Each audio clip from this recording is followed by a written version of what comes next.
i2i news സുനിലിന്റെ വീട്ടിലും ഓഫീസിലും police raid. കണ്ടെടുത്ത വസ്തുക്കൾ കണ്ട് ഞെട്ടിത്തെറിച്ച് പോലീസ്. കഴിഞ്ഞ ദിവസം ദുഷ്കർമ്മ എന്നൊരു യൂട്യൂബ് ചാനൽ കൊടുത്ത ഒരു വീഡിയോയുടെ തലക്കെട്ട് പ്രകാരമായിരുന്നു.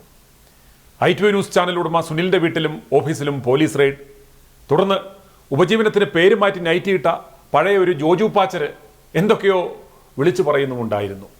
കഴിഞ്ഞ ദിവസം കേരള കൗമുദിയിലും ഇതുപോലൊരു വ്യാജ വാർത്ത കൊടുപ്പിച്ചിരുന്നു. ഇതിൻ്റെ എല്ലാം ഉദ്ദേശം i2i ന്യൂസിനെയും എൻ്റെയും വിശ്വാസ്യത തകർക്കുക, അതിനുവേണ്ടി മാത്രമാണ്. ഒരു ഉടായ്പ ബിഷപ്പിൻ്റെ വ്യാജ പരാതിയിൽ മ്യൂസിയം പോലീസ് രജിസ്റ്റർ ചെയ്ത കേസിൽ ഞങ്ങൾ കോടതിയെ സമീപിക്കുകയും ഞങ്ങളുടെ മുൻകൂർ ജാമ്യ ഹർജി ഇന്നലെ കോടതി പരിഗണിച്ചപ്പോൾ മ്യൂസിയം പോലീസ് റിപ്പോർട്ട് നൽകാതെ ഇന്നലെയും ഒളിച്ചു കളിച്ച് സമയം നഷ്ടപ്പെടുത്തി പരാതിക്കാരനായ ബിഷപ്പ് വേഷധാരിയെ നന്നായി അങ്ങ് സഹായിച്ചു കൊടുത്തു. ഞങ്ങൾക്ക് മുൻകൂർ ജാമ്യം ലഭിക്കാതിരിക്കുവാനും കേസ് പരമാവധി നീട്ടിക്കൊണ്ടുപോയി ഞങ്ങൾക്ക് ബുദ്ധിമുട്ടുണ്ടാക്കുവാനും വേണ്ടി മാത്രമാണ് ഈ പണികളെല്ലാം ചെയ്യുന്നത്. 7-ാം തീയതി വെള്ളിയാഴ്ചയും ഞങ്ങൾക്ക് മുൻകൂർ ജാമ്യം ലഭിച്ചില്ലെങ്കിൽ പിന്നെ ശനിയാഴ്ചയും ഞായറാഴ്ചയും കോടതി അവധിയുമാണ്.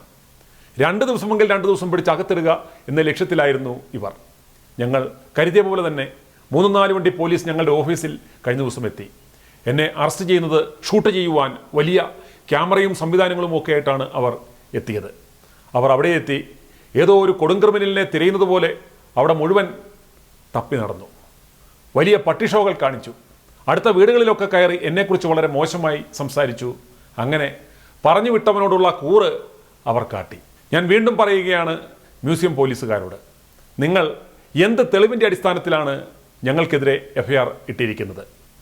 ബിഷപ്പിനെ കൊന്നുകളഞ്ഞു എന്ന എൻ്റെ പരാതിയിൽ കേസെടുക്കുവാൻ നിനക്കൊക്കെ നട്ടല്ലുണ്ടോ? അതുപോലെ ഇക്കഴിഞ്ഞ ദിവസങ്ങളിൽ കേരള കോമഡി, ദുഷ്കർമ്മ പോലെയുള്ള മഞ്ഞ മാധ്യമങ്ങളിൽ കൂടി ഞങ്ങൾക്കെതിരെ വ്യാജ വാർത്തകൾ നൽകുന്നത്, അതൊക്കെ കോടതിയിൽ കാട്ടിയാൽ അതൊക്കെ ന്യായാധിപന്മാരുടെ വിധിയെ സ്വാധീനിക്കും എന്ന് വ്യാമോഹിച്ചു മാത്രമാണ്. പോലീസിനെ സ്വാധീനിച്ച് ഒരു FIR ഇട്ട് ആ FIRൻ്റെ ബലത്തിൽ ഒരു പത്രക്കുറിപ്പ് തയ്യാറാക്കി മാധ്യമങ്ങൾക്ക് കൊടുത്താൽ അവരുടെ കോടിക്കണക്കിന് പരസ്യം പ്രതിപക്ഷം സ്വീകരിക്കുന്ന മാധ്യമങ്ങൾക്ക് അത് കൊടുത്തേ മതിയാവും. അതിനെ ഞങ്ങൾ കുറ്റം പറയുന്നില്ല.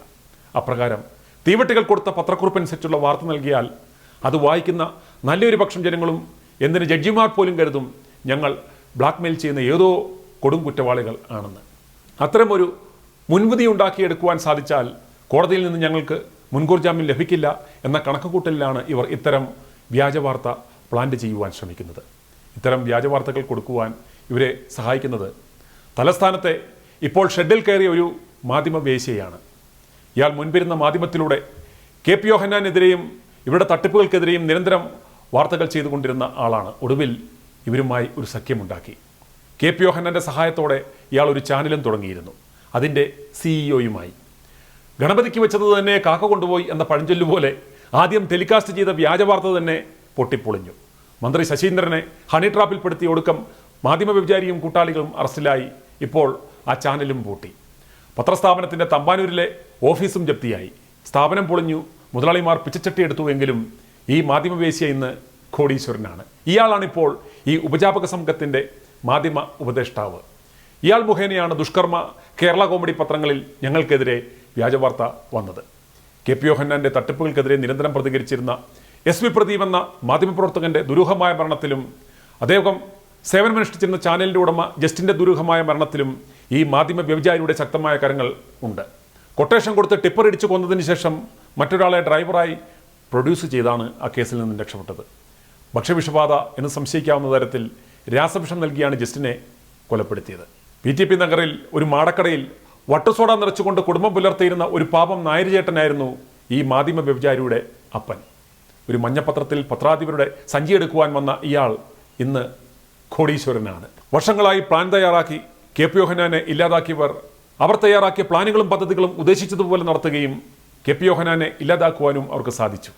KP യോഹന്നാൻ്റെ ലോകത്തിൻ്റെ വിവിധ ഭാഗങ്ങളിൽ ചിതറിക്കിടക്കുന്ന പരിധിയില്ലാത്ത സമ്പത്തുകൾ തട്ടിയെടുക്കുന്നതിന് വേണ്ടി മാത്രമാണ് അദ്ദേഹത്തെ ഇല്ലാതാക്കിയതെന്നും അതിൻ്റെ പിന്നിൽ പന്തപ്പള്ളി അടക്കമുള്ളവരാണെന്നും ഞങ്ങൾ തെളിവുകളടക്കം വിവിധ ഏജൻസികൾക്ക് പരാതി നൽകിയിരുന്നു. വരുന്ന ജൂൺ 17-ാം തീയതി അവരുടെ കൈപ്പിടിയിൽ ഒതുങ്ങുന്ന ഒരാളെ മെത്രാപ്പൊലിത്ത ആക്കാനിരിക്കുകയാണ്. ട്രസ്റ്റുകളിലെ ബിനാമികളെ മാറ്റി സ്വത്തുക്കൾ കൈമാറ്റവും ചെയ്യപ്പെടും. ഇതിനിടയിൽ ആശയക്കുഴപ്പമുണ്ടായാൽ ഇവരുടെ പ്ലാനുകളും പദ്ധതികളും തകരും. പരാതിയിൽ പറഞ്ഞിരിക്കുന്നത് പോലെ വിശ്വാസികളുടെ ഇടയിലല്ല കലാപമുണ്ടാകാൻ പോകുന്നത്. കൊള്ളം മുതൽ വീതം വെപ്പിനെ ചൊല്ലി ബിഷപ്പന്മാർക്കിടയിലും കൊല നടത്തിയവർക്കിടയിലുമാണ് കലാപം ഉണ്ടാകുവാൻ പോകുന്നത്. അതുകൊണ്ട് ആദ്യം ഞങ്ങളെ സ്വാധീനിക്കാൻ ശ്രമിച്ചു, പിന്നെ ഭീഷണിപ്പെടുത്തി വരുതിയിലാക്കാൻ ശ്രമിച്ചു. ഇപ്പോൾ ഞങ്ങൾക്കെതിരെ പോലീസിൽ പരാതി കൊടുത്ത് ഇനി വാർത്തകൾ വരാതിരിക്കുവാനുള്ള ശ്രമങ്ങളാണ് നടത്തിക്കൊണ്ടിരിക്കുന്നത്. അതുപോലെ ഇത്തരമൊരു വ്യാജ പരാതിയുടെ അടിസ്ഥാനത്തിൽ കോടതിയെ സമീപിക്കുകയും ഞങ്ങൾക്കെതിരെ ഒരു ഇഞ്ചക്ഷൻ സ്യൂട്ട് ഫയൽ ചെയ്ത് തുടർന്ന് ഇവർക്കെതിരെ വാർത്ത നൽകരുതെന്നുള്ള ഒരു ഇഞ്ചക്ഷൻ ഓർഡർ മേടിക്കുകയും ഈ കോടതി വിധി യൂട്യൂബിന് അയച്ചു കൊടുത്ത് ഞങ്ങൾ ഇതുവരെ ഇവർക്കെതിരെ നൽകിയ വാർത്തകൾ പിൻവലിപ്പിക്കുവാനുമാണ് ഇവർ ഇപ്പോൾ ഈ ശ്രമിച്ചുകൊണ്ടിരിക്കുന്നത് എന്ന് പ്രേക്ഷകർ മനസ്സിലാക്കണം. ഈ വിധി കരസ്ഥമാക്കുന്നതുവരെ പോലീസിനെ ഉപയോഗിച്ച് ഞങ്ങളെ നിശബ്ദരാക്കുവാനുള്ള ശ്രമമാണ് ഇപ്പോൾ നടന്നുകൊണ്ടിരിക്കുന്നത്. പണ്ട് കൊട്ടേഷൻകാരെ ഉപയോഗിച്ച് ചെയ്തിരുന്ന പണിയല്ല ഇന്ന് കേരള പോലീസിനെ വെച്ച് ചെയ്തുകൊണ്ടിരിക്കുന്നു. പ്രേക്ഷകർ ഒരു കാര്യം ശ്രദ്ധിച്ചിരുന്നോ? ഈ ബിഷപ്പ് നാമധാരി ദുഷ്കർമ്മ പുറത്തുവിട്ട വീഡിയോയിൽ എൻ്റെ പേരെങ്ങും പരാമർശിക്കുന്നില്ല. അതിന് അയാൾക്കുള്ള ഉറപ്പില്ല. കാരണം അയാൾ പറയുന്നത് പച്ചക്കള്ളമാണെന്നും ഞങ്ങളത് പൊളിച്ച് കൈ കൊടുക്കുമെന്നും ഞങ്ങൾ ഡിഫമേഷൻ ഫയൽ ചെയ്യുമെന്ന് ഉറപ്പുള്ളത് കൊണ്ടാണ് അയാൾ പേര് പോലും പറയാത്തത്. അയാൾ ആരോപിക്കുന്ന കുറ്റങ്ങൾക്ക് ഞങ്ങൾ ഭീഷണിപ്പെടുത്തി, അല്ലെങ്കിൽ പണം ചോദിച്ചു, അല്ലെങ്കിൽ പരസ്യം ചോദിച്ചു എന്ന കാര്യത്തിന് തെളിവുണ്ടെങ്കിൽ, അത് ധൈര്യമുണ്ടെങ്കിൽ പുറത്തുവിടണം, പോലീസിന് കൈമാറണം. പോലീസ് ആദ്യം അത് പരിശോധിക്കണം. എന്നിട്ട് വേണ്ടിയിരുന്നു ഈ FIR ഇടേണ്ടിയിരുന്നത്. ഞങ്ങൾ വിവരങ്ങൾ അറിയുവാൻ ഇദ്ദേഹത്തെ വിളിച്ചതിൻ്റെ എല്ലാം വോയിസ് റെക്കോർഡ് ഞങ്ങളുടെ കയ്യിലുണ്ട്. അതോടെ ഇയാളുടെ വ്യാജപരാതി 8 നിലയിൽ പൊളിയും. ഞാൻ ഈ ബിഷപ്പ് നാമധാരിയെ വെല്ലുവിളിക്കുകയാണ്. ഇയാൾക്ക് ഞങ്ങൾ ഭീഷണിപ്പെടുത്തുന്ന, അല്ലെങ്കിൽ പണം ചോദിക്കുന്ന, അല്ലെങ്കിൽ പരസ്യം ചോദിക്കുന്ന ഒരു തെളിവ് പുറത്തുവിടുകയാണെങ്കിൽ പരസ്യമായി ഞാൻ ഇയാളുടെ കാല് പിടിച്ച് ക്ഷമ പറയാം, പറയുന്ന നഷ്ടപരിഹാരം നൽകാം, നിയമം അനുശാസിക്കുന്ന എന്ത് ശിക്ഷയും ഞാൻ സ്വീകരിക്കാം. ഈ വെല്ലുവിളി സ്വീകരിക്കുവാൻ നിനക്ക് ഉറപ്പുണ്ടോടാ ജോജോ മാത്യു? അല്ലെങ്കിൽ നീ ബിഷപ്പെന്നും പറഞ്ഞുകൊണ്ട് ഇട്ടുകൊണ്ട് നടക്കുന്ന അളിഞ്ഞ നൈറ്റി മൂരിക്കളഞ്ഞ് നിന്റെ പഴയ പണിക്ക് പോകുക. നിനക്ക് പറ്റുമോടാ ബിഷപ്പേ? അതുപോലെ എൻ്റെ വീട്ടിൽ നിന്നും ഓഫീസിൽ നിന്നും റെഡിയിൽ പിടിച്ചെടുത്തു എന്ന് പറയുന്ന ആ ഞെട്ടിപ്പിക്കുന്ന സംഭവങ്ങൾ എന്ന് പറഞ്ഞാൽ ജോജുവിൻ്റെ കുഞ്ഞമ്മയുടെ ക്ലാവ് പിടിച്ച കിണ്ടിയും അവൻ്റെ മുത്തപ്പൻ്റെ കൊട്ടത്തേങ്ങയും നീ ദുഷ്കർമ്മ ചാനലിലൂടെ പ്രദർശിപ്പിച്ച് നാട്ടുകാരെ മുഴുവൻ കാണിക്കണം. യോഹന്നാൻ്റെ മേടിച്ച് ബേഷായി തിന്ന രാഷ്ട്രീയക്കാരന്മാർ, മാധ്യമ വ്യഭിചാരികൾ, പോലീസുകാർ എല്ലാം തന്നെ ഇപ്പോൾ എന്നെ തീർക്കുവാൻ ഇറങ്ങിയിരിക്കുകയാണ്. സത്യത്തെ മൂടിവെച്ച് അധർമ്മികളുടെ അമേദ്യം വാര്യത്തിൽ നിന്ന് നടക്കുന്ന പോലീസുകാരോട് നാളെ നിന്റെയൊക്കെ മക്കൾ മുഖത്ത് നോക്കി ചോദിക്കും, ഡാ അപ്പാ, നീയൊക്കെ ഈ പണിക്ക് പോകുന്നതിനേക്കാൾ നല്ലത് വല്ല തോട്ടുപണിക്കും പോയി കുടുംബം പുലർത്തുന്നതല്ലായിരുന്നോ എന്ന്. i2i News, an eye for truth. i2i News subscribe ചെയ്തിട്ടില്ലാത്തവർ ഇപ്പോൾ തന്നെ സബ്സ്ക്രൈബ് ചെയ്യുക.